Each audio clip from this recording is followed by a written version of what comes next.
Evet, saatlerimiz şu an 1:30 arkadaşlar. Biraz fazla zamanı atladım. Çünkü çok uzun kahvaltı yaptık annemlerle bugün. Ya şimdi şöyle, aslında bugün pazar, 27 Kasım pazar günündeyiz. Şimdi biz 6 gün boyunca işte 3 kardeşiz, biz en büyükleri benim. 2 erkek kardeşim de benden önce gidiyorlar. Ben onlardan sonra gidiyorum. Babam işte denk gelmiyor falan fişman. Hani olmuyor. Sonra dedik işte biz böyle pazarları bari uzatalım. Hani pazarları çok uzun kahvaltı yapıyoruz biz. O yüzden saati çok ilerlettim. Ben 8:30'da başlamıştım derse. 11'e kadar işte bunlara baktım biraz. Şimdi daha yeni kahvaltı masasından kalktık. O yüzden biraz geç kaldım. Ama sonuç olarak gün hala bitmedi. Hala devam ediyor. Hala verimli geçirilebilir. Kahvem bitmiş.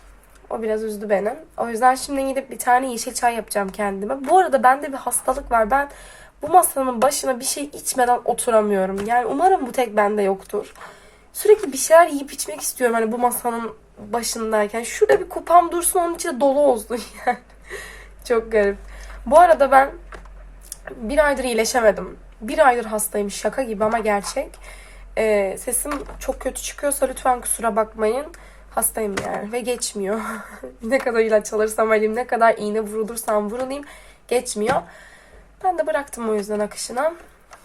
Evet, uzattıkça uzattım. Sadece sesimin neden kötü olduğunu söyleyecektim ama yine uzattıkça uzattım. Neyse, daha fazla konuşmuyorum. Gidip çayımızı yapıyoruz ve tarihin sorularına geçiyoruz.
Tarihte yapmam gerekenleri bitirdim. Şimdi TYT matematiğe geçiyorum.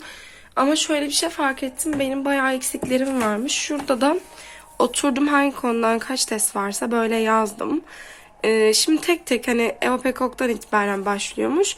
Oradaki eksiklerimi tamamlayacağım. Toplam 23 testim eksikmiş. Hani geldiğimiz konuya kadar. Bugün bunu bitiririm.